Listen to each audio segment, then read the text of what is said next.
நபர்கள் மீது தான் அதிகமாக சொல்லப்படுகிறது. ஒரு இராணுவ தளபதிகள் அல்லது அதனை செய்த ஜனாதிபதிகள் மீது நடவடிக்கை எடுத்தால் சரி என்ற மனநிலைகளை கொண்டதாக ஒரு சர்வதேசத்தினுடைய செயல்பாடுகள்.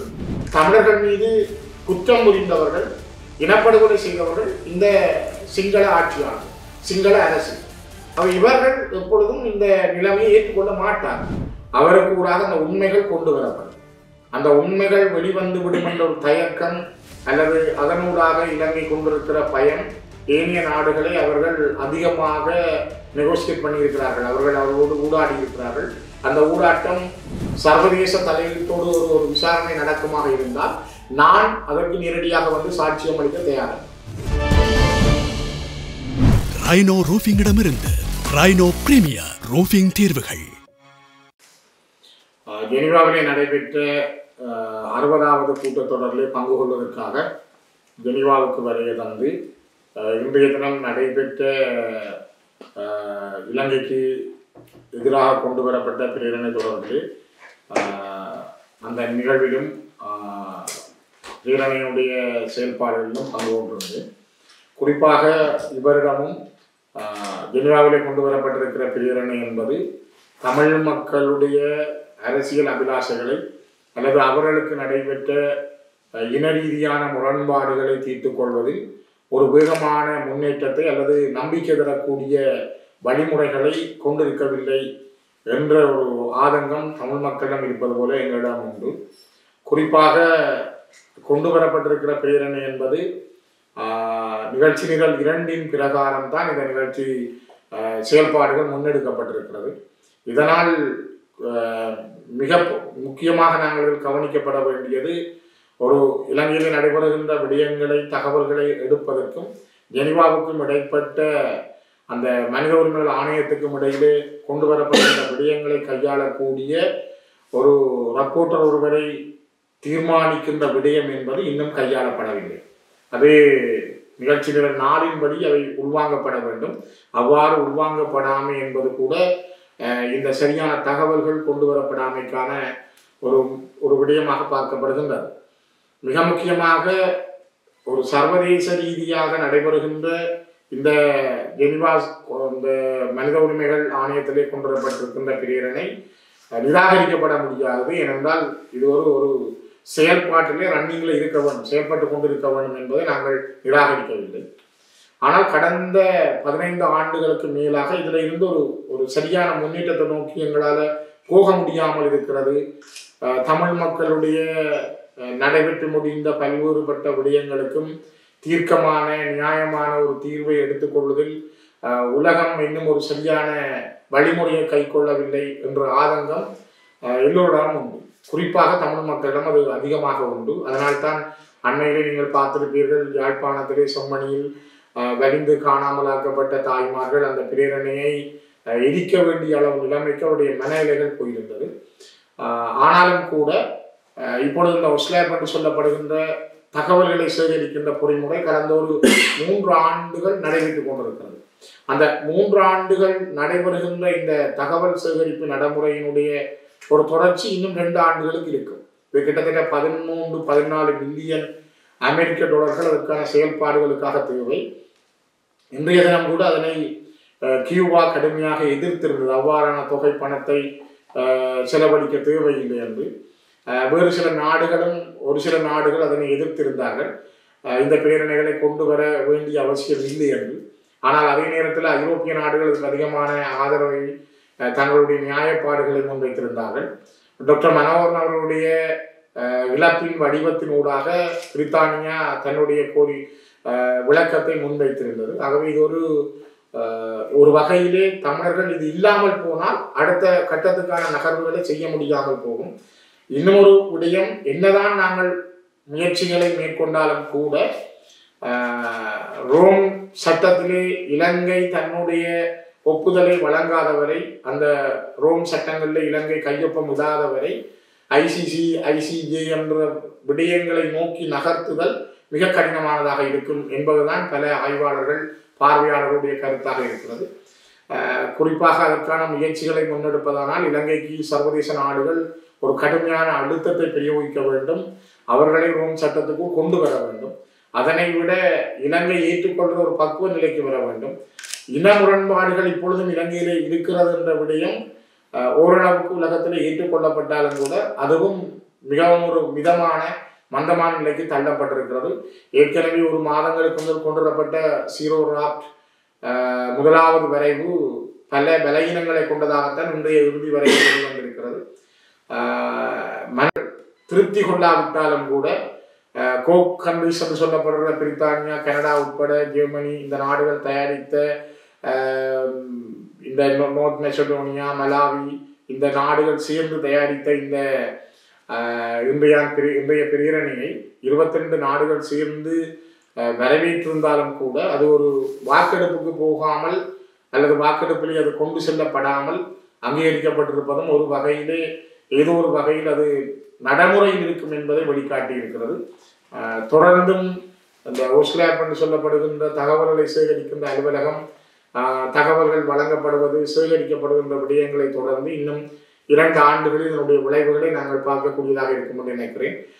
அதிகமாக இன்றைய வந்திருக்கிற தீர்வு தமிழ் மக்களை பொறுத்தவரை ஆரோக்கியமாக உடனடி ஒரு சாத்தியமான அல்லது அவர்களுடைய இவ்வளவு கால துன்பங்களுக்கும் ஒரு நீதியை பெற்றுத்தரக்கூடிய வழிமுறை உடையதாக தென்படவில்லை.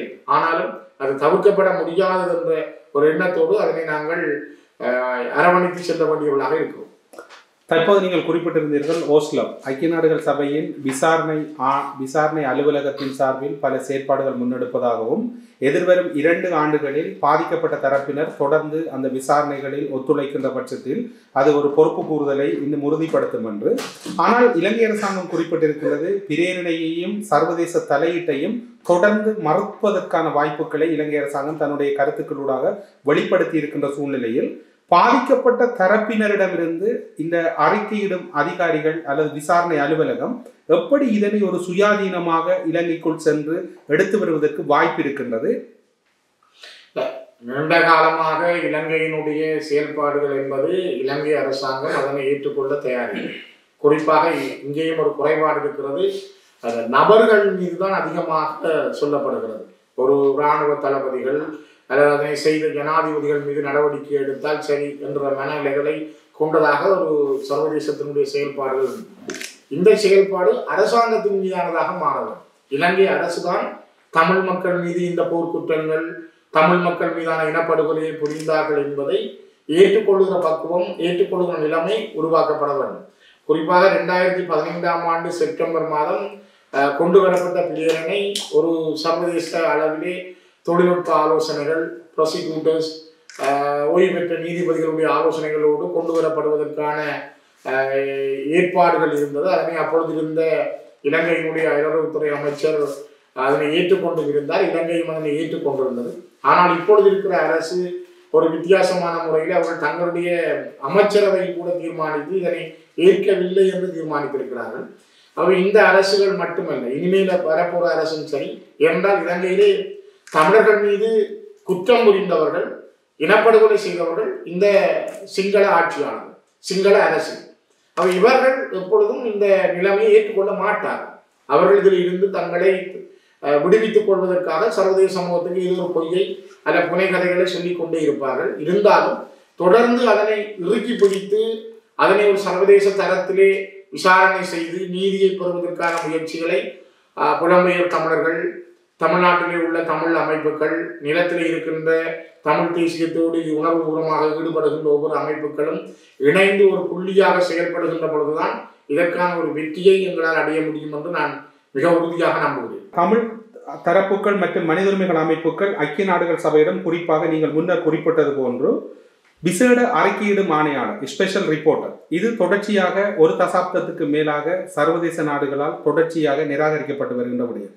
இதனை நிறுவுவதில் கூட சர்வதேசம் ஏன் இன்று வரைக்கும் ஒரு முக்கியமான முடிவெடுப்பதில் தாமதிக்கின்றது அல்லது ஈழத்தமிழர் விவகாரங்களில் கடந்து செல்வதற்கு முயற்சி செய்வதாக நீங்கள் உணர்கிறீர்களா? விசேட அறிக்கையிடும் ஆணையாளர் அல்லது ஒரு ரிப்போர்ட்டர் ஒருவரை தீர்மானிக்கிற பொழுது அவருக்கு கூட அந்த உண்மைகள் கொண்டு வரப்படும். அந்த உண்மைகள் வெளிவந்து விடும் என்ற ஒரு தயக்கம் அல்லது அதனூடாக இலங்கை கொண்டிருக்கிற பயம் ஏனைய நாடுகளை அவர்கள் அதிகமாக நெகோசியேட் பண்ணியிருக்கிறார்கள். அவர்களோடு ஊடாடி இருக்கிறார்கள். அந்த ஊடாட்டம் அவர்களுக்கு சாதகமாக இருக்கிறது. ஆனால் விசேட அறிக்கையிடும் ஆணையாளர் ஒருவர் இப்போ ஐட்டம் 2 இருக்கிற இந்த விடயத்தை ஐட்டம் 4 கொண்டு வர வேண்டும் என்பதுதான் எல்லோருடைய கோரிக்கை. கொண்டு வரப்படுகிற பொழுதுதான் இலங்கைக்கான ஒரு விசேட அறிக்கையிடும் ஆணையாளர் வந்தால் அந்த அந்த விசேட ஆணையாளருடைய கருத்து தான் அவர் சொல்லப்படுகிற விடயங்கள் இங்கு நேரடியான தொடர்பாடலாக இருக்கும். குறிப்பாக இலங்கைக்கும் ஐக்கிய நாடுகள் மனித உரிமைகள் ஆணையத்துக்கும் இடையில் இந்த விசேட அறிக்கையிடும் ஆணையாளருடைய தொடர்பாடல் உண்மைகளை கண்டறிவதையும் உண்மைகளை நிலைநிறுத்துவதாகவும் அமையும். அதனால்தான் ஒரு விசேட அறிக்கையிடும் ஆணையாளர் விடயத்திலே அதிகமாக தமிழ் தரப்புகள் அமைப்புகள் பெரும்பாலான வேண்டுகோளை முன்வைக்கிறார்கள். அதனை கடுமையாக எதிர்க்கிறது இலங்கை அரசு. என்றால் தாங்கள் கடந்த ஆண்டுகளில் புரிந்த குற்றங்கள் அல்ல தொடர்ச்சியாக தமிழ் மக்கள் மீது மேற்கொள்ளப்பட்ட இன அழிப்பு நடவடிக்கைகள் தங்களுக்கு ஆபத்தானது என்ற அடிப்படையில் அவர்கள் தயக்கம் கொண்டிருக்கிறார்கள் என்பது வெளிப்படையாக தெரிகிறது. நீங்கள் இப்போது குறிப்பிட்டீர்கள் தாயகத்தில் இருக்கக்கூடிய தமிழ் தேசியம் சார்ந்திருக்கக்கூடிய கட்சிகள் அல்லது கட்சி தலைவர்கள் புலம்பெயர் அமைப்புகள் என்று கடந்த ஒரு தசாப்தமாக தாயகத்தில் இருக்கக்கூடிய அரசியல் கட்சிகள் அறிக்கைகளையும் விண்ணப்பங்களையும் சர்வதேச நாடுகளை நோக்கி முன்வத்தை தவிர எத்தனை நாடுகளுக்கு சென்று இவ்வாறான கருத்துக்களை முன்னிறுத்தி மக்கள் சார்பான கருத்துக்கள் அல்லது வாக்கெடுப்பை நோக்கி நகர்த்தி இருக்கின்றீர்கள்? அந்த விடயம் தொடர்ச்சியாக தாயக பரப்பில் வெறுமையாக இருக்கின்றது. சொல்ற விடயத்தை நாங்கள் கொஞ்சம் ஏற்றுக்கொள்ளத்தான் வேணும். 100% ஏற்றுக்கொள்ளாவிட்டாலும் அரைக்கிறவாசி 50% ஏற்றுக்கொள்ள வேணும். ஏனென்றால் எங்களிடம் ஒரு சரியான வேலை திட்டம் இல்லை. தனிநபர்களாக ஒருவர் அல்ல இருவர் நான் செய்தேன் அல்ல நான் தான் கொண்டு வந்தேன், இது எனக்கு மட்டும்தான் தெரிந்த விடயம் என்ற ஒரு வட்டத்துக்குள் ஒரு வரையறைக்குள் இருக்கிறார்கள். எங்களுடைய மக்களும் இதனை தெளிவாக புரிந்து கொள்ள வேண்டும். சிலர் இவ்வாறான வரைவுகளை எதிர்க்கிறார்கள். அவர்கள் இது தேவையில்லை, இது ஐசிசிக்கு போகணும் ஐசிஜேக்கு போகணும் என்ற கருத்தை சொல்லுகிறார்களே தவிர அதை கொண்டு போகிற வழியை பற்றி பேசுவதில்லை. சிலர் இல்லை இது இங்கிருந்து தான் போக வேண்டும் என்று சொல்கிறார்கள். ஆனால் ஐக்கிய நாடுகள் மனித உரிமைகள் ஆணையத்திலே 47 நாடுகள் அங்கம் வகிக்கிற போது இந்த 47 நாடுகளிலே இப்போ சில நாடுகள் 100% அவர்கள் எங்களுக்கு ஆதரவாக இருக்க மாட்டார்கள். தமிழ் மக்களுக்கு எதிராக இலங்கைக்கு ஆதரவாக தான் இருப்பார்கள். அவ்வாறான ஒரு 5-6 நாடுகளுடைய விடயங்களை நாங்கள் கொஞ்சம் தள்ளி வைத்தாலும் கூட ஏனைய நாடுகளோடு எங்களுக்குள் இந்த புலம்பெயர் நாடுகளில் இருக்கிற அமைப்புகள் தங்களுக்குள்ளே பிரித்து இந்த நாடுகளோடு நாங்கள் தொடர்புகளை ஏற்படுத்தி அவர்களிடம் நாங்கள் எப்படி நெகோசியேட் பண்ணி வெல்கிறது. அதே போல இலங்கையிலே எங்களுடைய கட்சி ரீதியாக நாங்கள் ஒரு குழுவாக எவ்வாறு செயல்படுவது, இதற்கான செயல்பாட்டை எவ்வாறு முன்னெடுப்பது, இந்த விடயங்கள் மிக முக்கியத்துவம் வாய்ந்தவை. இவை கடந்த காலங்களிலும் சரி இப்பொழுதும் எங்களுடைய நிலத்திலே இருந்து கட்சி ரீதியாக ஒரு குழு ரீதியாக செயல்படுத்தப்படவில்லை என்ற குறைபாட்டை நாங்கள் இப்பொழுது வெளிப்படையாக உணர்கிறோம். அதனை பார்க்கக்கூடியதாகவும் இருக்கிறது. நபர்களுக்குள் தனிநபர்களுக்குள் மட்டும் இது இருந்து சர்வதேச விசாரணை முடிந்து விட்டது என்று சொன்னவர்கள் இப்பொழுது ஒஸ்லாப்பினுடைய தகவல் சேகரிக்கும் நிலையை வரவேற்கிறோம். அப்படி என்றால் சர்வதேச விசாரணை முடிந்து விட்டது என்று முந்தி சொல்லி இருந்தால் இப்பொழுது ஒஸ்லாப்பினுடைய இந்த தகவல் சேகரிக்கும் முறை அது என்ன முறை அப்படின்றத எந்த விசாரணைக்குள்ள வரப்போகுது. ஆகவே ஒவ்வொரு காலகட்டங்களில் நாங்கள் சிலதை மறைத்திருக்கிறோம் அல்லது மக்களுக்கு சொல்லாமல் இருக்கிறோம். அல்ல இந்த 22ஆம் ஆண்டுல இருந்து தகவல்களை சேகரிக்கிற முறை இருந்திருக்கின்றா அதை எப்படி எங்களோட கட்சி ரீதியாக நாங்கள் மக்களுக்கு கொண்டு போயிருக்கிறோம், அமைப்புகள் ஊடாக அதை கொண்டு சென்றதோ எங்களுக்கு இருக்கிற மிகப்பெரிய ஒரு சக்தி பலம். அதை யாருமே நாங்கள் சரியாக செய்யல. அது நான் உட்படத்தான் எனக்கு கூட அதில் ஒரு புதிய விடயங்களை நான் பார்க்கிறேன். நீங்கள் வந்த பிறகு அந்த விடயங்கள் எங்களுக்குள்ள இருக்கிற மிகப்பெரிய குறைபாடுகள், நாங்கள் அவற்றை மாற்றம் செய்ய வேண்டும். நான் கூட இன்றும் காலை ஐக்கிய நாடுகள் மனித உரிமைகள் ஆணையத்தில் இருக்கிற இந்த தகவல் சேகரிக்கும் ஒஸ்லாப் காரியாலயத்துக்கு சென்று அங்கே இருக்கின்ற உத்தியோகத்தரோடு பேசியிருந்தேன். சில ஆவணங்களையும் பெற்றுக்கொண்டு வந்திருந்தேன். நான் அது தொடர்பாக அங்கே சென்று இந்த விடயத்தை எவ்வாறு இன்னும் இந்த தகவல்களை சேகரிக்கின்ற விடயத்தில் எங்களுடைய பங்களிப்பை சில விஷயங்களை மேற்கொள்ள இருக்கின்றோம். இன்னொரு விடயம் என்னென்றால் சில வாரங்களுக்கு முன்பு சில தமிழ் கட்சி தலைவர்கள் சுவிட்சுக்கு விஜயம் மேற்கொண்டிருந்தார்கள். அவர்கள் இந்த ஐக்கிய நாடு தீர்மானம் தொடர்பாக தங்களுக்கு நம்பிக்கை இல்லை, அதில் தாங்கள் கலந்து கொள்ளவில்லை என்ற கருத்தை தெரிவித்திருந்தார்கள். இது தொடர்பாக நீங்கள் என்ன நினைக்கிறீர்கள்? ஐக்கிய நாடுகள் மனித உரிமை ஆணையத்திலே நீண்ட நாட்கள் இவ்வாறான ஒரு பிரேரணை ஈடுபடுகிற பொழுது நம்பிக்கைகள் குறைவது என்பது சாதாரணமானது. குறிப்பாக 2011ஆம் ஆண்டு நான் முதல் ஐக்கிய நாடுகள் மனித உரிமைகள் ஆணையத்துக்கு வந்திருந்தேன். 12ஆம் ஆண்டிலிருந்து இந்த பேரணிகளிலும் விடயங்களிலும் நான் ஒரு பங்காளியாக பங்கெடுத்திருக்கின்றேன். பல முறை பல நாடுகளோடு பேசியிருக்கிறேன், பல விடயங்களை கையாண்டிருக்கிறேன், பல தூதுவர்களோடு பேசியிருக்கிறேன். அந்த அனுபவத்தின் அடிப்படையில் நான் சொல்லக்கூடியது, இந்த ஐக்கிய நாடுகள் மனித உரிமைகள் ஆணையத்தில் இருக்கின்ற இந்த பிரேரணையை தூக்கி அல்லது நம்பிக்கை இல்லை என்பதற்காக வெளியிலே தள்ளிவிட முடியாது. இதால் இது நடக்கவில்லை என்பது உண்மைதான். இது எங்களுக்கு சரியானதை தர இல்லை, நாங்கள் இதில் தள்ளப்பட்டிருக்கிறோம், தமிழ் மக்களுக்கு நீதி கிடைக்க இல்லை, ஏனென்றால் பாதிக்கப்பட்ட இனம் நாங்கள், தீர்வை எதிர்பார்ப்பவர்கள், நீதியை எதிர்பார்ப்பவர்கள், பொறுப்பு குரலை தர வேண்டியவர்கள் தர இல்லை. ஆகவே அது ஒரு உண்மையான மக்களிடம் இருக்கிற ஆதங்கம். ஆனால் அதற்காக இது ஒன்றுமில்லை என்று இதனை வெளியிலே தள்ளிவிட்டு நாங்கள் ஒதுங்கி போக முடியாது. இது இதை ஒரு கட்டமாக வைத்து கொண்டுதான் நாங்கள் அடுத்த கட்டத்துக்கு இதனை எவ்வாறு கொண்டு செல்வது, அதற்கான உள்நாட்டிலும் புலம்பெயர் நாட்டிலும் தமிழ்நாட்டிலும் இருக்கின்ற உணர்வாளர்களையும் இதன் செயல்பாட்டாளர்களையும் மனித உரிமை ஆர்வலர்களையும் இணைச்சு எவ்வாறு முன்னகர்த்தி செல்வது, சிவில் சமூகங்களுடைய செயல்பாடுகளை இதற்குள் எவ்வாறு முடக்கி கொண்டு செல்வது, முன்னகர்த்தி செல்வது, முடக்கியல்ல முன்னகர்த்தி செல்வது போன்ற விடயங்களில் அதிகமாக நாங்கள் கவனம் செலுத்த வேண்டிய நிலைமை இருக்கிறது என்பது தெளிவாக தெரிகிறது. நீங்கள் ஒரு மூத்த அரசியல் தலைவர் அல்லது ஒரு அரசியல்வாதி என்ற அடிப்படையில் ஏன் அனைத்து கட்சிகளையும் ஒன்றிணைத்து இவ்வாறான நிகழ்வுகளை மேற்கொள்ளக்கூடாது அல்லது அழைப்பு விடக்கூடாது? இது ஒரு பாரிய வேலைத்திட்டம். இதற்கான போக்குவரத்து, பணச்செலவு, தங்குதல் இவ்வாறான விடயங்களுக்கு நாங்கள் எல்லாரையும் அரவணைத்து கொண்டு வந்து அவர்கள் இங்கே ஒரு இடத்தை தங்கி நின்று செயல்படுதல் என்பதிலே மிகப்பெரிய பொருளாதார நெருக்கடி உண்டு. அந்த பொருளாதார நெருக்கடியை எங்களுடைய கட்சியாலோ அல்லது நாங்கள் தனிநபராகவோ மேற்கொள்ள முடியாது. என்னுடைய நண்பர்கள் அல்லது என்னுடைய சொந்த உறவினர்களுடைய உதவியோடு தான் நான் அந்த ஜெனீவா பயணத்தை இவ்வளவு காலமும் மேற்கொண்டிருக்கிறேன். என்னுடைய குடும்ப உறுப்பினர்கள் அல்லது என்னுடைய மிக நெருக்கமான நண்பர்களுடைய உதவியோடு தான் நான் இங்கு வந்து நின்று தங்கி போகின்ற விடயங்களை கையாளுகிறேன். ஆகவே இது எங்களை பொறுத்தவரை மிகப்பெரிய பொருளாதார நெருக்கடிக்குள்ளான ஒரு விடயம். இருந்தாலும் கூட கடந்த காலங்களில் வேறு வேறு தரப்புகளும் வந்து போயிருக்கிறார்கள். எல்லோரும் இதிலே வேறு வேறு நபர்கள் வேறு இருக்கின்ற அமைப்புகளும் இணைந்து செயல்பட்டால் நான் நினைக்கிறேன் இது அவ்வளவு பெரிய நெருக்கடியாக இருக்காது. ஆனால் அந்த எல்லாருமே ஒன்றாக ஒரு விடயத்தை சொன்னால் மட்டும்தான் இனிவரும் காலங்களில் ஈழத்தமிழர்களுக்கான நீதி என்பது ஐக்கிய நாடுகள் மனித உரிமைகள் ஆணையத்திலிருந்து கிடைக்கக்கூடிய வாய்ப்புகள் இருக்கிறது. தவிர நாங்கள் ஒவ்வொருவரும் கதைக்கின்றால் ஒவ்வொருவரும் வந்து போகின்றதால் இதற்கு நீதி கிடைக்கும் என்று நான் நினைக்கவில்லை. நீங்கள் தாயகத்தில் இருந்து வந்திருக்கபடியால் செம்மணி தொடர்பாக தற்போதைய நிலைப்பாடு என்ன விடயங்கள் அடுத்த கட்டத்துக்கு நகர்ந்து செல்வது தொடர்பாக? இலங்கையில இதுவரையில கண்டெடுக்கப்பட்ட மனித புதைகுழிகளில் மிகவும் அதிகமான மனித எலும்பு கூட்டு தொகுதிகளை கொண்ட கிட்டத்தட்ட 240 வரையான எலும்பு கூட்டு தொகுதிகள் அந்த இடத்துல எடுக்கப்பட்டிருக்கிறது. இதைவிட இன்னும் அந்த செம்மணி பகுதியிலே பல நூற்றுக்கணக்கான மனித எலும்பு கூட்டு தொகுதிகள் எடுக்கப்படுவதற்கான வாய்ப்புகள் உண்டு. இதனை அந்த காலத்திலே கைது செய்யப்பட்டு இப்பொழுது சிறையில் இருக்கின்ற இராணுவத்தைச் சேர்ந்த சோமரத்தின் அவர்களும் கூட அதனை குறிப்பிட்டிருக்கிறார். இங்கு 800க்கும் மேற்பட்டவர்கள் தாக்கப்பட்டார்கள், தனக்கு தெரியும். அவர் மிக சிறையிலே இருந்து அவருடைய மனைவி கூடாக வெளிப்படையாக சொல்லியிருக்கிறார், சர்வதேச தலையீட்டோடு ஒரு விசாரணை நடக்குமாக இருந்தால் நான் அதற்கு நேரடியாக வந்து சாட்சியம் அளிக்க தயாராக.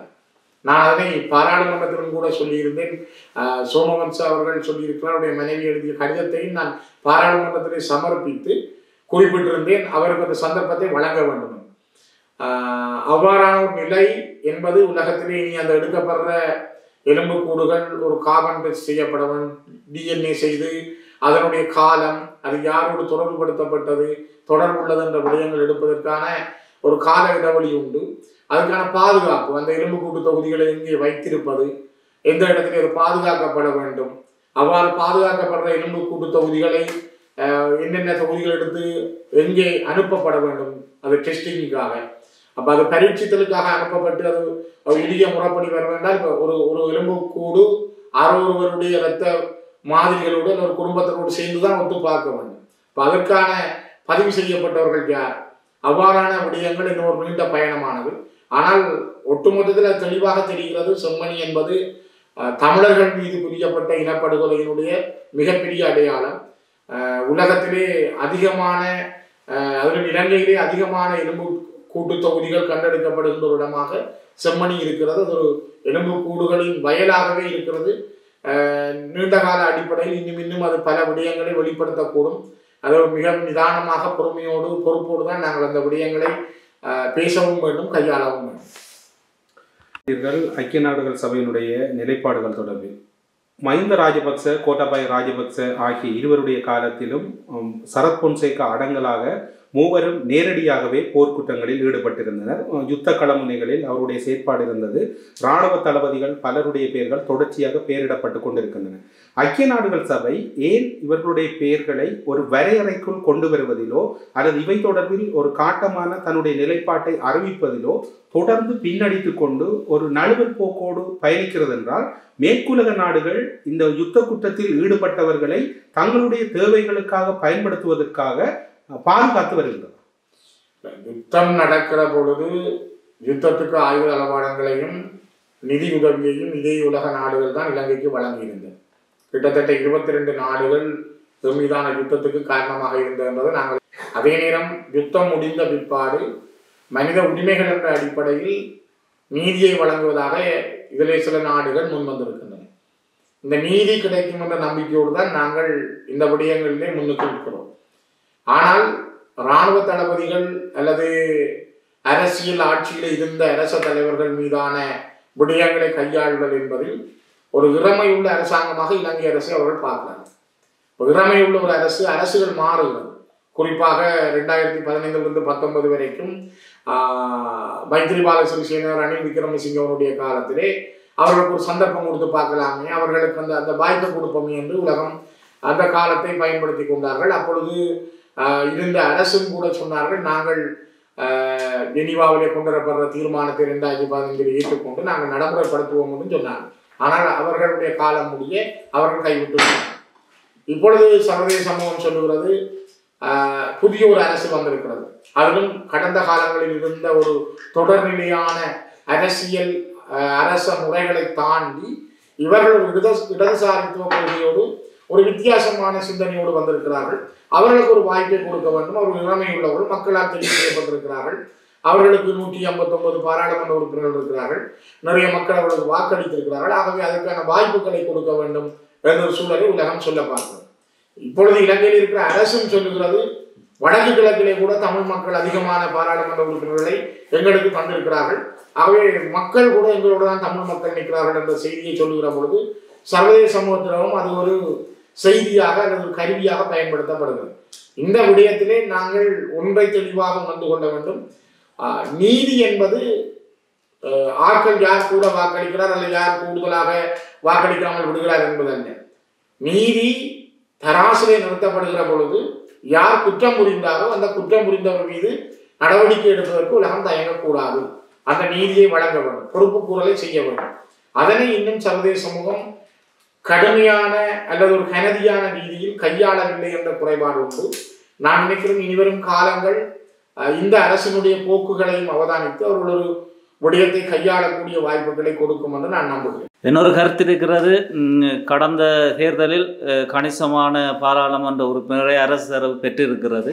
இதற்கு காரணம் தமிழ் கட்சிகள் சரியான வேட்பாளரையோ அல்லது சரியான நிலைப்பாட்டிலேயே இல்லை என்பதுதான். அதுதான் இன்றைக்கு உங்களுக்கு ஒரு பின்னடைவாகவும் அல்லது அரசுக்கு ஒரு சார்பாகவும் நிலைப்பாடாகவும் இருக்கிறது. இதை எதிர்காலத்தில் எவ்வாறு நீங்கள் திருத்தப் போகிறீர்கள்? கட்சிகளுக்கு இடையில, தமிழ் கட்சிகளுக்கு இடையில இருக்கிற ஒற்றுமையின்மை, தமிழ் கட்சிக்குள்ளேயே வழக்குகளை தாக்கல் செய்து ஜனநாயகத்தை மதிக்காமல் கண்ணியம் இல்லாமல் நடந்து கொள்வது,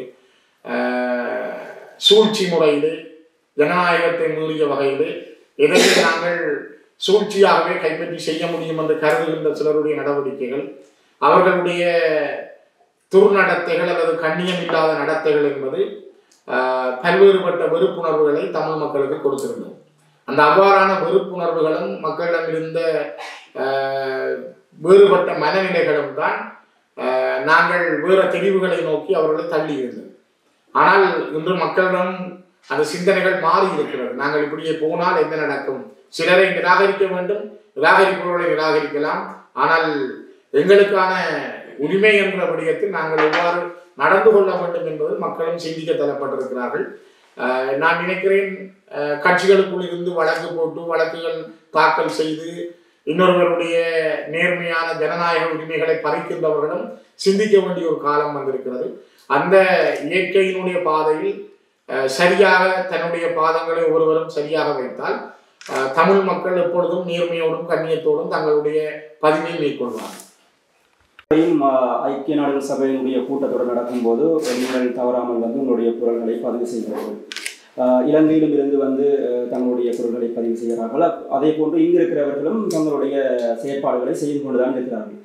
யுத்தம் முடிந்து கிட்டத்தட்ட 13-14 வருடங்கள் கடந்துவிட்ட இந்த நிலையிலே தொடர்ச்சியாக பேசிக்கொண்டிருப்பதால் மட்டும் ஐக்கிய நாடுகள் சபை எங்களுக்கான தீர்வு திட்டத்தை முன்வைக்காது. தீர்வு திட்டம் கிடைத்துவிடப் போவதும் இல்லை. இதுவரை காலமும் ஐக்கிய நாடுகள் சபையில் நீங்கள் பேசியவர் என்ற அடிப்படையிலே எந்த விதமான ஒரு முன்னாயத்தங்களை செய்திருக்கிறீர்கள், அதாவது ஒரு வேலை திட்டங்களை செய்திருக்கிறீர்கள்? பேசுவதால் மட்டும் பிரச்சனைக்கான தீர்வு எட்டப்படுவதில்லை.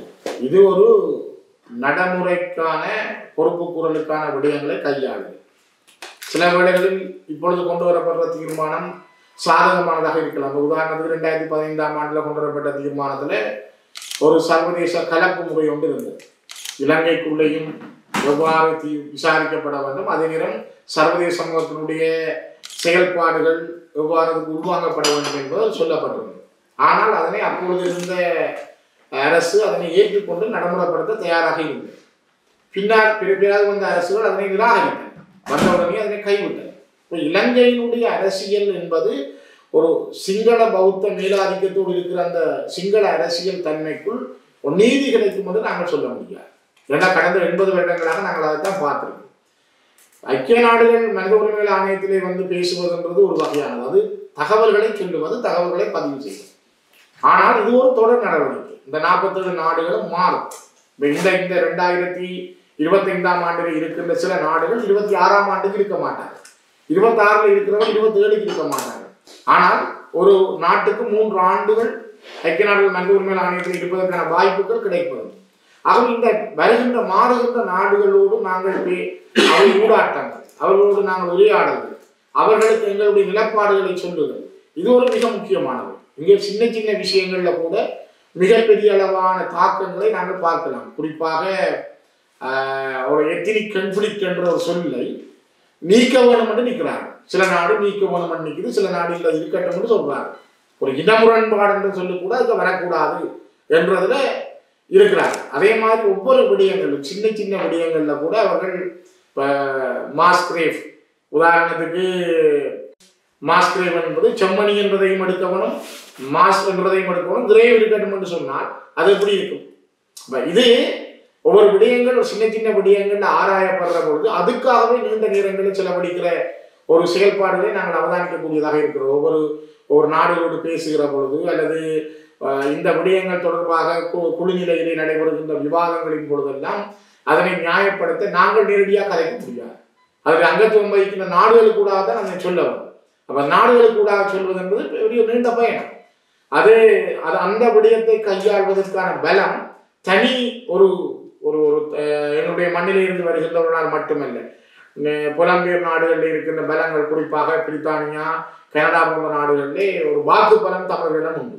அந்த வாக்கு பலம் மனிதநேயம் உள்ள நாடுகள், இப்போ ஐரோப்பிய நாடுகள் கூடுதலாக மனிதநேயத்தோடு அணுகுகின்ற பொழுது அவர்களோடு பேசுகின்ற விடயங்கள், இம்முறையெல்லாம் ஆப்பிரிக்க நாடுகள் பெரிய அளவில் எங்களுக்கு சாதகமாக இருந்திருக்கவில்லை. இந்த முறை இந்த ஆப்பிரிக்க நாடுகளுடைய சாதகம் இல்லாத தன்மை நான் நினைக்கிறேன் அது 22 வரைக்கும் தான் எங்களுக்கு போறதுக்கான ஒரு சூழலை உருவாக்கியிருந்தது.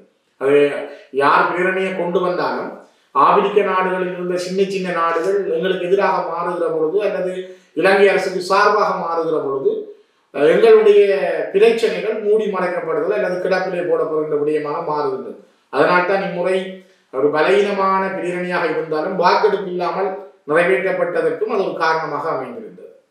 என்னுடைய கேள்வி, இதுவரையில் ஏதாவது வேலை திட்டங்களை மேற்கொண்டிருக்கிறீர்களா? தமிழ் தரப்புகளை ஒன்றிணைத்து அவர்கள் கொண்டு வேலை திட்டங்களின் ஊடாகத்தான் எங்களுக்கான நீதிகளை உணவு காலம் அப்படி ஒரு வேலை திட்டம் இல்லாம இப்படி வந்து போய் செய்யலாதானே. அதை நீங்கள் மக்கள் மத்தியில் தெரியும், அது எல்லாருக்குமே கூடுதலா தெரியும். நான் நினைக்கிறேன் என்றால் நாங்கள் வந்து போற பொழுதும் சரி, அதுக்கு அது இந்த தண்ணி இந்த பிரேரணை வர்ற பொழுது மட்டும் நாங்கள் வேலை திட்டம் செய்வதில்லை, இது தொடர்ச்சியாக செய்யப்பட வேண்டும். இப்போ நான் சொன்னேன் 22ஆம் ஆண்டுல இருந்து தகவல்களை சேகரிக்கிற விடயம் ஒன்று இருக்கின்றால் இந்த தகவல்களை சேகரிக்கிற விடயம் ஏற்கனவே ஆதாரங்களை கொண்டு வந்து நிரூபிக்கிற ஒரு காலம் இருந்தது. 2011 அந்த காலத்திலிருந்து எவ்வாறான ஆதாரங்களை கொடுப்பது என்ற ஒரு காலம் இருந்தது. கலமைக்கை போன்றவர்களால் கூட சேனல் ஊடாக வெளியிடப்பட்டது. அது அந்த விடயங்கள்லாம் கூடுதலாக ஆரம்ப காலங்களிலே ஐக்கிய நாடுகள் மனித உரிமை ஆணையத்தில் கொண்டு வரப்பட்ட ஆதாரங்களாக இருந்தது. இப்பொழுது நேரடியாக பாதிக்கப்பட்டவர் அல்லது அந்த விடயங்களை சொல்லக்கூடியவர்கள் நேரடி தகவல்கள் சேகரிக்கப்படுறது. இவ்வாறு ஒரு காலகட்டத்துக்கு ஏற்ற வகையிலே இதனை அடுத்த கட்டத்தில் கொண்டு செல்வதற்கான தகவல் சேகரிப்பு முறைகளும் இருக்கின்றன.